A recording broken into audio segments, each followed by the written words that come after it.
एक अनुभव किया हुआ रहस्यमयी गांव, जिसे नाम देने का कोई मायना नहीं था, के पास एक वृक्ष था। इस वृक्ष के बारे में बोला जाता था कि उसमें एक आत्मा बसी है जो रात को उठकर चलने लगती है। गांव वाले इसे ध्यान से देखते, लेकिन किसी ने कभी उस वृक्ष के पास रात को जाने की हिम्मत नहीं की।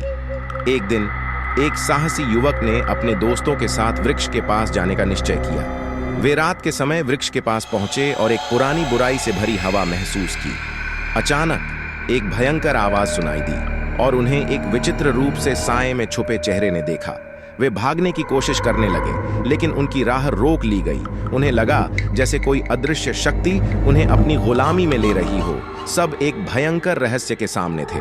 उनकी सांसें तेज हो गईं और वे भगदड़ में वापस चले गए। युवक ने अपने अनुभव को गांव वालों के साथ साझा किया, लेकिन कोई भी उनकी बातों पर विश्वास नहीं किया। यह समाधान को उनके पास खोजने के लिए बदल गया।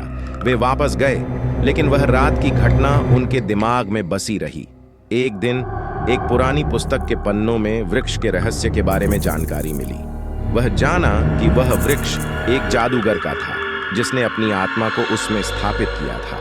उसने अपनी शक्तियों को बनाए रखने के लिए रोज एक व्यक्ति की आत्मा की शिकार करने की आवश्यकता होती थी। युवक और उसके दोस्तों ने वृक्ष के प्रति अपनी अज्ञानता को समझा और गांव वालों को सच्चाई बताई। उन्होंने मिलकर उस जादूगर की शक्तियों को नष्ट कर दिया, जिससे गांव में शांति वापस लौट आई। वह युवक और उसके दोस्तों के लिए यह एक सच्ची अनुभव और सबक बन गया कि अक्सर वह चीजें भी डरावनी और रहस्यमय होती हैं, जिनका सत्यापन करना हमारे लिए आवश्यक होता है।